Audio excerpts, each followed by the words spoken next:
Hello everyone, আসসালামু আলাইকুম। মিমির রান্নাঘরে আপনাদের সবাইকে স্বাগত। প্রতিদিনের মতো আজকেও চলে এসেছি একটা বাঙালিয়ানা রেসিপি নিয়ে। আর আজকের রেসিপিটা নিশ্চয়ই দেখেই বুঝতে পাচ্ছেন যে একটা ভর্তা রেসিপি। হ্যাঁ বন্ধুরা, আজকে আপনাদের সাথে শেয়ার করব কচুরলতি ভর্তা রেসিপি। কচুরলতি ভর্তা করার জন্য আমি এখানে কচুরলতি নিয়েছি বেশ কয়েকটা। আর কচুরলতি ভর্তা কে কে পছন্দ করেন অবশ্যই কমেন্ট বক্সে জানাবেন, কারণ আমার কাছে বেশ ভালো লাগে কচুরলতির ভর্তা। আর কচুরলতির ভর্তা যদি ভালোভাবে তৈরি করতে পারেন তাহলে মাছ মাংস রেখে পরিবারের সবাই দেখবেন যে এই কচুরলতি দিয়েই পেট ভরে ভাত খেয়ে ফেলবে। আর আজকে আমি যেই প্রসেসে কচুরলতিটা ভর্তা করে দেখাবো সেই প্রসেসে যদি আপনারাও তৈরি করেন তাহলে আশা করছি আপনারাও একবার এইভাবে ভর্তাটা তৈরি করে খেলে বারবার খেতে ইচ্ছে করবে।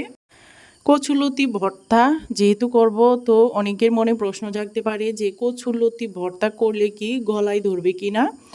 সত্যি এইভাবে কচুরলতি ভর্তা করলে একদমই গলায় ধরে না, কারণ কচুরলতিটা আমি কিভাবে তৈরি করব সেটা আপনাদেরকে স্টেপ বাই স্টেপ দেখাবো, তাহলেই আপনারা বুঝতে পারবেন যে কচুরলতিটা কেন গলায় ধরবে না। কচুরলতি ভর্তা করার জন্য সবসময় চেষ্টা করবেন যে একটু আমি যেই সাইজের লতিগুলো নিয়েছি সেই সাইজের লতিগুলো নিতে, কারণ চিকন লতিগুলো দিয়েও হবে ভর্তা, কিন্তু একটু মোটা সাইজের লতিগুলো নিলে দেখা যায় যে সেই ভর্তাটা খেতে ভালো লাগে। তো আমি এখানে কচুরলতিগুলো ভালোভাবে কেটে ধুয়ে পরিষ্কার করে নিয়েছি। এখন সাথে দিয়ে দিচ্ছি 4 থেকে 5টা কাঁচামরিচ। আমি এখানে শুকনো মরিচও ইউজ করব। 4টা কাঁচামরিচ দিয়েছি, জাস্ট একটা কাঁচামরিচের খুবই সুন্দর একটা ফ্লেভারের জন্য।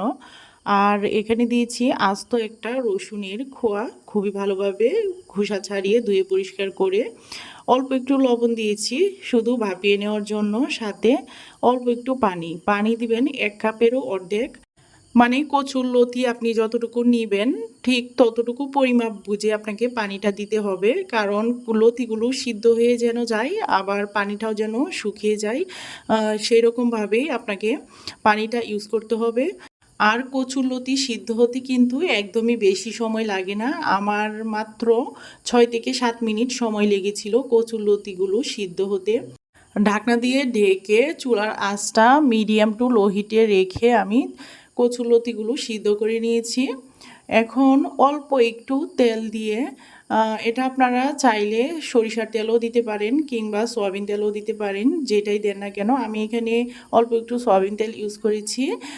ভর্তাটায় সয়াবিন তেল দিয়ে হালকা ভেজে লতিটাকে তারপর এখানে আমি দিয়ে দিচ্ছি কাঁচা পেঁয়াজ।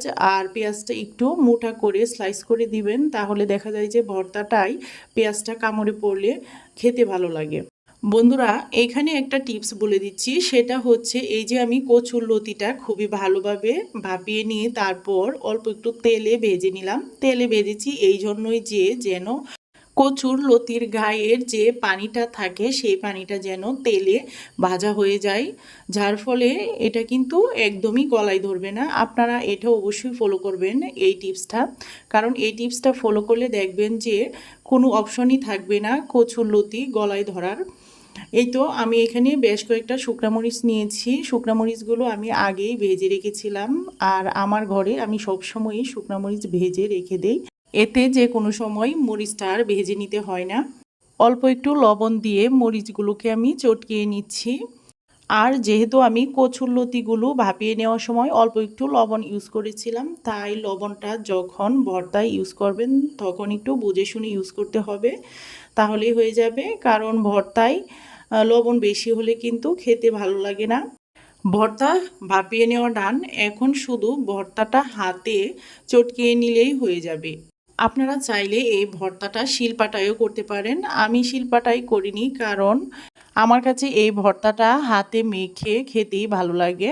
হাতে মেখে ভর্তাটা করলে দেখা যায় যে এখানে যে রসুনগুলো আছে সেই রসুনগুলো আমি অল্প অল্প চটকিয়ে তারপর কিন্তু অর্ধেক আস্ত থাকবে অর্ধেক চটকানো হবে, এতে কিন্তু রসুনটা কামড়ে পড়লে ভালো লাগে। আসলে ভর্তার টেস্ট এক একজনের কাছে এক এক রকম, এক একজনের মুখের রুচি এক এক রকম। আমার কাছে যেইভাবে ভালো লাগে, আমি পার্সোনালি যেইভাবে পছন্দ করি আপনাদের সাথে আমি সেইভাবেই শেয়ার করলাম।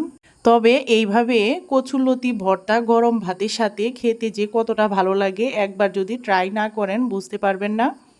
তবে আমার ভর্তা লাভার আপু ভাইয়াদের কাছে একটাই রিকোয়েস্ট থাকবে যে যারা এইভাবে কখনো কচুরলতি ভর্তা খাননি তারা একবার হলেও ট্রাই করে দেখবেন। আশা করছি আপনাদের কাছেও খুবই ভালো লাগবে। এই তো বন্ধুরা, আমি এখানে কিন্তু 2 টুকরা লেবুর রস ইউজ করছি। লেবুর রসটা এই জন্য ইউজ করছি যে ভর্তা থেকে খুবই সুন্দর একটা সুঘ্রাণ বের হবে। আর যে কোনো ভর্তাই কিন্তু লেবুর রস দিয়ে খেতে খুবই ভালো লাগে। এখন দিয়ে দিচ্ছি অল্প একটু সরিষার তেল। যেহেতু আমি এটা সয়াবিন তেল দিয়ে একটু ভেজে নিয়েছি, তাই আমি সরিষার তেলটা অল্প ইউজ করলাম। আপনারা আপনাদের টেস্ট অনুযায়ী ইউজ করবেন। ভর্তা তৈরি ডান। দেখলেনই তো কত সহজে এত মজার একটা ভর্তা তৈরি করে নেওয়া যায়। খুবই শর্টকাট উপকরণ দিয়ে কিন্তু এই ভর্তাটা তৈরি করে নিয়েছি, আর সময়ও একদমই কম লেগেছে। আজকের কচুরলতির ভর্তা কেমন লাগলো অবশ্যই কমেন্ট করে জানাবেন। ভালো লাগলে চ্যানেলটাকে সাবস্ক্রাইব করে পাশে থাকা বেল আইকনে ক্লিক করে নোটিফিকেশন অন করে রাখবেন।